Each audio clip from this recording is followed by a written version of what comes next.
చాలా కాలం క్రితం మహానగరంలో లక్షలాది ప్రజలు నివసిస్తూ ఉండేవారు. ఆ రోజుల్లో అందరూ కలిసిమెలిసి ఉంటూ ఉండేవారు. కానీ ఈ రోజుల్లో తీరుతెన్నులే వేరు. ఎవరి పనిలో వారు తీరిక లేకుండా ఉండి ఒకరి కష్టాన్ని ఇంకోరు పట్టించుకునే స్థితి లేదు. ఒకే కుటుంబంలోని సభ్యులు కూడా ఒకరి గురించి మరొకరు పట్టించుకునే తీరిక ఉంటూ లేదు. భక్తి భావనలు, భజనలు, కీర్తనలు, దయ, కరుణ వంటివి ఈ కాలంలో కనుమరుగవుతున్నాయి. కాకపోతే ఎక్కడో ఒక చోట మంచితనం కూడా లేకపోలేదు. కొందరు మంచివాళ్ళు కూడా ఉన్నారు. అలాంటి వారిలో షీల, ఆమె భర్త ముందుగా ఎన్నదగిన వారు. షీల చాలా ధార్మిక చింతన కలిగి ఎప్పుడు సంతోషంగా ఉండేది. ఆమె భర్త కూడా మంచి ప్రవర్తనతో ఎంతో వివేకంగా ఉండేవాడు. షీల భర్త నీతి నిజాయితీలతో కాలం గడిపేవారు. ఎవరి గురించి చెడు తలంచేవారు కాదు. ఎప్పుడు భగవంతుని ధ్యానంలో చక్కగా కాలం గడిపేవారు. వారి కుటుంబం ఆ నగరవాసులకి ఆదర్శప్రాయంగా ఉండేది. ఈ విధంగా శీల సంసారము సుఖంగా సాగిపోతుంది. కానీ విధి విధానాన్ని ఎవరు తప్పించగలరు? రెప్పపాటుతో రాజే పేదైపోవును, పేదే రాజు కాగలడు. పూర్వజన్మ పాపఫలం అనుభవించడానికా అన్నట్టు షీల భర్తకి చెడు స్నేహాలు అలవాటయ్యాయి. వీలైనంత త్వరలో కోటీశ్వరులు కావాలన్న కోరికలు పెరిగి పగటి కలలు కనసాగారు. అనవసరమైన కోరికలతో తప్పుదారి పడ్డాడు. కోటీశ్వర్లు అవడానికి బదులు బికారిగా రోడ్ల వెంబడ తిరగసాగాడు. నగరంలో దుర్మార్గం ప్రబలింది. షీల భర్త చెడు స్నేహితులతో తాగుడు, జూదం, వడ్డీ మొదలుపెట్టాడు. డబ్బు సంపాదించాలన్న పేరాశతో గుర్ర పందాల్లో ఉన్న డబ్బంతా ఖర్చు పెట్టాడు. ఇది చాలదన్నట్టు భార్య నగలన్నీ అమ్మి గుర్ర పందాలతో ఖర్చు చేశాడు. ఇంతకు పూర్వము దంపతులిద్దరూ దైవ చింతనతో సుఖంగా కాలం గడిపేవారు. ఇప్పుడు ఇంట్లో దరిద్రం పెరిగిపోయింది. ఒక పూట కూడా కడుపు నిండా తిండి లేదు. ఈ చికాకుల్లో షీల భర్త ఆమెను బాగా కొట్టేవాడు. షీల చాలా సంస్కారవంతురాలు. భర్త ప్రవర్తనతో ఆమె ఎంతో కలవరపెట్టింది. భగవంతునిపై భారం వేసి ఆమె దుఃఖాన్ని సహించింది. సుఖదుఖాలు ఒకదాని వెంట ఒకటి ఉంటాయి. మంచి రోజులు తప్పకుండా వస్తాయన్న నమ్మకంతో షీల దైవ చింతనలో లీనమై కాలం గడిపేది. ఒకరోజు మధ్యాహ్నం ఎవరో తలుపు కొట్టారు. షీల ఇప్పుడు ఎవరు ఇంటికి వస్తారు అని ఆశ్చర్యపడ్డది. అయినా కూడా ధర్మ ప్రకారం తలుపు తీసింది. ఒక వృద్ధ మాత తేజస్సుతో నిలబడి ఉంది. ఆమె నేత్రాల నుండి అమృతం కురుస్తుందా అన్నట్టు ఉంది. ఆమె ముఖంలో ప్రేమానురాగాలతో నిండి ఉంది. ఆ మాతను చూడగానే షీలకు ఎంతో ఉపశమనం లభించింది. ఆమె అణువణువు సంతోషంతో నిండిపోయింది. ఆ వృద్ధ మాతను ఎక్కడో చూసినట్టు గుర్తు. మాతను సాధారణంగా లోపలికి తీసుకువచ్చింది. కూర్చోపెట్టడానికి ఇంట్లో ఏమీ లేవు. మనసులో ఎంతో బాధపడుతూ ఆమెను ఒక చిరిగిన దుప్పటి మీద కూర్చోపెట్టింది. షీల, నన్ను గుర్తుపట్టలేదా అని వృద్ధ మాత అడిగితే, మాత, నిన్ను ఎక్కడో చూసినట్టు గుర్తు, కానీ గుర్తు రావడం లేదు. కానీ నీకోసం ఎన్నో రోజులుగా ఎదురు చూస్తున్నట్టుగా ఉంది అంది షీల. అప్పుడు మాత చిరునవ్వుతో, మర్చిపోయావా షీల? ప్రతి శుక్రవారం లక్ష్మీదేవి మందిరంలో భజనలో మనం కలుసుకునే వాళ్ళం. భర్త చెడు ప్రవర్తన అలవర్చుకున్నది మొదలు షీల దుఃఖంతో లక్ష్మీ మందిరానికి వెళ్ళడం మానివేసింది.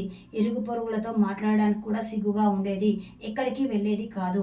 ఎంత గుర్తుకు తెచ్చుకున్నా ఆ అమ్మవారు ఎవరో గుర్తుకు రాలేదు. అప్పుడు మాత, నువ్వు ఎంతో శ్రావ్యంగా భజన కీర్తనలు పాడేదానివి. ఈ మధ్య కొన్ని వారాలుగా నువ్వు కనిపించకపోవడంతో నీకు ఒంట్లో బాగుండలేదేమో అనుకుని నిన్ను కలవడానికి వచ్చాను అంది. మాత కరుణాపూరితమైన మాటలు షీలకు ఎంతో హాయిని కలిగించాయి. కళ్ళలో నీళ్లు నిండాయి. ఇది చూసి మాత ఆదరంగా షీల తల నిమురుతూ, సుఖ దుఃఖాలు ఎండా వాన లాగా ఉంటాయి. ఒకదాని వెనుక ఒకటి వస్తాయి. కష్టాలు వచ్చినప్పుడు ధైర్యంగా ఉండాలి. నీ కష్టాలు ఏమిటో చెప్పు తల్లి. నీ కష్టాలు నాకు చెప్పుకోవడం వల్ల నీ దుఃఖం తగ్గుతుంది. ఏదైనా ఉపాయం లభిస్తుంది అంది. మాత ఊరడింపుతో షీలకు చాలా ధైర్యం వచ్చింది. అప్పుడు షీల సుఖంగా దైవ చింతనతో కాలం గడుపుతున్న తన సంసారము భర్త చెడు అలవాట్లకు, చెడు సాంగత్యాల వల్ల ఎలా మారిపోయిందో చెప్పింది. అప్పుడు మాత, కర్మఫలం అనుభవించక తప్పదు. కర్మానుసారం సుఖదుఖాలు అనుభవించాలి. దీనివల్ల బాధపడకూడదు. నీ పాపకర్మ అనుభవం పూర్తయింది. ఇక మంచి రోజులు వస్తాయి. నీకు మహాలక్ష్మి భక్తులపై ఎప్పుడు ఉంటుంది. ధైర్యంతో మహాలక్ష్మి వ్రతం చేయు. వ్రత మహిమ వల్ల అన్నీ సక్రమంగా జరుగుతాయి అంది. మహాలక్ష్మి వ్రతం అనగానే షీల ముఖం సంతోషంతో వెలిగిపోయింది. మాత, ఈ వ్రతాన్ని ఎలా చేయాలి? వ్రతం వివరాలు నాకు చెప్పు, నేను తప్పకుండా చేస్తాను అంది. అప్పుడు వృద్ధమాత, ఈ వ్రతం చేయడం చాలా తేలిక. ఈ వ్రతాన్ని వరలక్ష్మి వ్రతం లేదా వైభవలక్ష్మి వ్రతం అంటారు. ఈ వ్రతాన్ని చేసిన వారికి తప్పకుండా కోరిక ఫలిస్తుంది. వారికి సుఖము, సంపత్తి, కీర్తి లభిస్తుంది అని ఈ విధంగా చెప్పసాగింది. ఈ వ్రతం చాలా సులభం, కానీ చాలామంది ఈ వ్రతాన్ని తప్పు పద్ధతిలో చేస్తారు. అందువల్ల ఈ వ్రత ఫలితం లభించదు.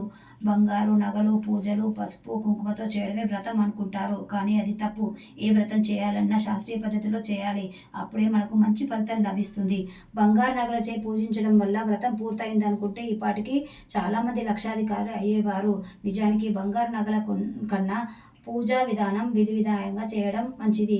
అప్పుడే వైభవలక్ష్మి వ్రతం ఫలితం దక్కుతుంది అంది అమ్మవారు.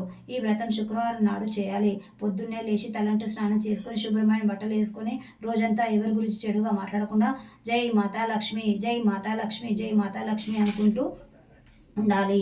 సంధ్య వేళ తూర్పు దిశగా కూర్చొని చాప పైన ఒక కొత్త బట్ట పరిచి దానిపైన బియ్యం కూడా పరిచి దాని మీద రాగి చెంబులో నీళ్లు ఉంచి దానిపైన ఒక గిన్నె పెట్టి ఒక బంగారు నగ లేదా ఒక రూపాయి నాణ్యము ఉంచి దీపారాధన చేసి అగరవత్తిని ముట్టించాలి.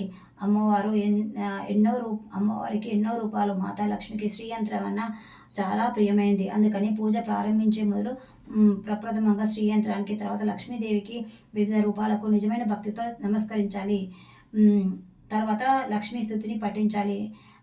చిన్న గిన్నెలో ఉన్న బంగారు లేదా రూపాయి నగను ఉంచి పసుపు, కుంకుమ, అక్షింతలు ఏవైనా ఎర్రని పూలతో పూజ చేయాలి. సాయంత్రము ఏదైనా పిండి నైవేద్యం చేసి పెట్టాలి. ఈ విధంగా కుదరకపోతే పంచదార, బెల్లం అయినా నైవేద్యంగా పెట్టవచ్చు.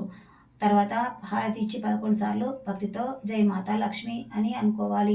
తర్వాత 11 లేదా 21 వారాలు ఈ వ్రతం చేస్తానన్న దృఢ సంకల్పంతో ముందు ఉంచాలి. మనం అనుకున్న కోరిక సఫలీకృతం అవ్వాలని మాతను ప్రార్థించాలి. తర్వాత మాతా లక్ష్మి ప్రసాదం స్వీకరించాలి. కొంచెం మన కోసం ఉంచుకోవాలి. శక్తి అనుసారం ఉపవాసం రోజంతా ఉంటే మంచిది. శక్తి లేకపోతే ఒక పూట ప్రసాదం తీసుకొని భోజనం చేయవచ్చు. పూర్తిగా శక్తి లేకపోతే 2 పూట్ల భోజనం చేయవచ్చు.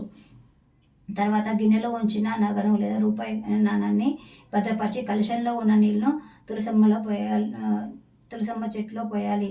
బియ్యం పక్షులకు వేయాలి. ఈ విధంగా శాస్త్రీయ పద్ధతిలో చేస్తే తప్పకుండా వ్రతం ఫలితం ఉంటుంది. ఈ వ్రత ప్రభావంతో అన్ని కష్టాలు దూరమై తప్పక ఐశ్వర్యవంతులు అవుతారు. సంతానం లేని వారికి సంతాన ప్రాప్తి కలుగుతుంది. కన్యలకు కోరుకున్న వరుడు దొరుకుతారు. సౌభాగ్యవతులకు అఖండ సౌభాగ్యవతులు అవుతారు. ఇదంతా విని శీల చాలా సంతోషించింది. మాత, నీవు చెప్పిన వ్రతం తప్పకుండా నేను చేస్తాను. ఉద్యాపన వ్రతం ఏ విధంగా చేయాలో చెప్పు తల్లి అంది. మాత వెంటనే 11 లేదా 21 శుక్రవారాలు వ్రతాన్ని చేసిన తర్వాత చివరి శుక్రవారం నాడు ఉద్యాపన వ్రతము ఈ విధంగా చేయాలి. ప్రతి శుక్రవారం లాగానే పూజ చేయాలి. తర్వాత కొబ్బరికాయ కొట్టి కనీసం 7 కన్యలకు లేదా సౌభాగ్యవతులకు పసుపు కుంకుమలతో వైభవలక్ష్మి వ్రత పుస్తకాలు ఒక్కొక్కటి ఇవ్వాలి. తర్వాత అందరికీ నైవేద్యం పెట్టి పరమాన్నం పెట్టాలి. తర్వాత వైభవలక్ష్మి స్వరూపానికి నమస్కరించి మాత లక్ష్మీ స్వరూపం వైభవాన్ని ఇస్తుంది అని నమస్కరించుకొని భక్తి శ్రద్ధలతో హే మాతా లక్ష్మి అని అనుకోవాలి.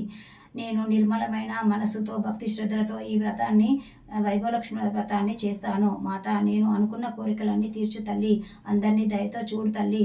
సంతానహీనులకు సంతాన ప్రాప్తి కలిగించు. సౌభాగ్యవతులకు అఖండ సౌభాగ్యవంతులుగా చెయ్యి.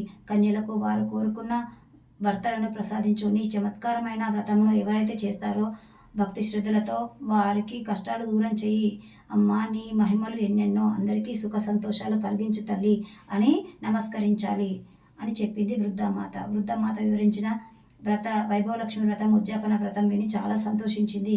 కష్టాలు దూరం అవడానికి మార్గం తెలిసింది. శీల కళ్ళు మూసుకొని వైభవలక్ష్మి వ్రతం చేయడానికి నిశ్చయించుకుంది. వృద్ధమాత వివరించిన విధంగా శాస్త్రీయ పద్ధతిలో భక్తి శ్రద్ధలతో ఈ వ్రతాన్ని 21 శుక్రవారాలు చేసి ఉద్యాపన వ్రతం చేయడానికి నిర్ణయించుకుంది. ఈ విధంగా అనుకొని కళ్ళు తెరవగానే అక్కడ ఎవరూ లేరు. వృద్ధమాత ఎక్కడికి వెళ్ళింది అని విస్మయం చెందింది. ఆ మాత ఎవరో కాదు, లక్ష్మీ అమ్మవారు అనుకుంది. చాలా సంతోషపడింది. మరో రోజు శుక్రవారం నాడు శీల పొద్దునే తలంటూ స్నానం చేసుకొని శుభ్రమైన బట్టలు వేసుకొని మనసులో జై మాతా లక్ష్మి అంటూ భక్తి శ్రద్ధలతో స్మరించుకుంది. రోజంతా ఎవరి గురించి చెడుగా మాట్లాడలేదు. సాయంత్రం కాగానే కాళ్ళు చేతులు కడుక్కొని తూర్పు దిశలో కూర్చొని అంతకుముందు ఆమెకు ఎన్నో బంగారు నగలు ఉండేవి. కానీ భర్త చెడు అలవాట్ల వల్ల అన్ని తాకట్టు పెట్టాల్సి వచ్చింది. అందుకే ఆమె ముక్కు పుడక ఒకటే మిగిలి ఉంది. దాన్ని తీసి ఒక చిన్న గిన్నెలో పీట వేసి కొత్త బట్ట పరిచి గుప్పెడు బియ్యంతో ఆ బట్ట మీద చదురుగా చేసి దాని మీద రాగి చెంబుతో నీళ్లు కలశం పెట్టి కలశం పైన ముక్కు పుడక ఉంచి తర్వాత వృద్ధమాత చెప్పిన విధంగా శాస్త్రీయ పద్ధతిలో నమస్కరించి పూజ చేసింది. ఇంట్లో కొంచెం పంచదార ఉంటే దాన్ని ప్రసాదంగా పెట్టి వైభవలక్ష్మి వ్రతం చేసింది. ఈ ప్రసాదం ముందుగా భర్తకు పెట్టింది. ప్రసాదం తింటూనే భర్త ప్రవర్తనలో మార్పు గమనించింది. ఆ రోజు ఆమె భర్త ఆమెను కొట్టి బాధ పెట్టలేదు. షీల ఎంతో సంతోషించింది. ఆమె మనస్సులో వైభవలక్ష్మి వ్రతం మీద ఇంకా శ్రద్ధ పెరిగింది. షీల భక్తి శ్రద్ధలతో 21 శుక్రవారాలు వ్రతం చేసింది. 21 శుక్రవారం నాడు అమ్మవారు చెప్పినట్టుగానే ఉద్యాపన వ్రతం చేసింది. వైభవలక్ష్మి దేవి ధనలక్ష్మి రూపానికి నమస్కరించి మనసులో ఈ విధంగా ప్రార్థించుకుంది. మాత ధనలక్ష్మి, నేను వైభవలక్ష్మి వ్రతం చేయాలని అనుకున్నాను. ఆ వ్రతం ప్రకారము ఈరోజు పూర్తి చేశాను. మాత, నా ప్రతి విపత్తును దూరం చేసి మా అందరికీ మేలు కలిగించు తల్లి. సంతానహీనులకు సంతానము, కన్యలకు కోరుకున్న భర్తలను నీ చమత్కారమైన వైభవలక్ష్మి వ్రతం ఎవరైతే చేస్తారో వారికి ఉన్న అన్ని ఆపత్తులను దూరం చేసి సుఖంగా ఉండేలా చూడు తల్లి. నీ మహిమలు ఎన్నెన్నో అని అనుకుంది. ఈ విధంగా శాస్త్రీయ విధి ప్రకారం షీల శ్రద్ధతో వ్రతం చేసినందువల్ల వెంటనే ఫలితం కలిగించింది. ఆమె భర్త చెడు మార్గాలు పట్టిన వ్రత మహిమ వల్ల మంచి మనిషిగా మారాడు. కష్టపడి వ్యవసాయం చేయసాగాడు. వైభవలక్ష్మి మహిమ వల్ల ఆయనకు ఎంతో లాభం వచ్చింది. షీల నగలను తాకట్టు పెట్టి విడిపించాడు. ఇల్లంతా ధనంతో నిండింది. ఇంట్లో సుఖశాంతులు నెలకొన్నాయి. వైభవలక్ష్మి వ్రతం వల్ల చుట్టుపక్కల స్త్రీలు కూడా శాస్త్రీయ విధి ప్రకారము వైభవలక్ష్మి వ్రతం చేయడం ప్రారంభించారు. మాత ధనలక్ష్మీదేవి షీలను కరుణించినట్టే ఎవరైతే నీ వ్రతాన్ని భక్తి శ్రద్ధలతో చేస్తారో వారిని తప్పకుండా కరుణించు తల్లి. అందరికీ సుఖశాంతులు కలుగజేయ తల్లి. జై మాతా లక్ష్మి, జై జై మాతా లక్ష్మి. తల్లి ఏమైనా తప్పులొప్పులు ఉంటే మన్నించు తల్లి. నీవే దయ అమ్మవారు, నీవే దయ అమ్మవారు, నీవే దయ.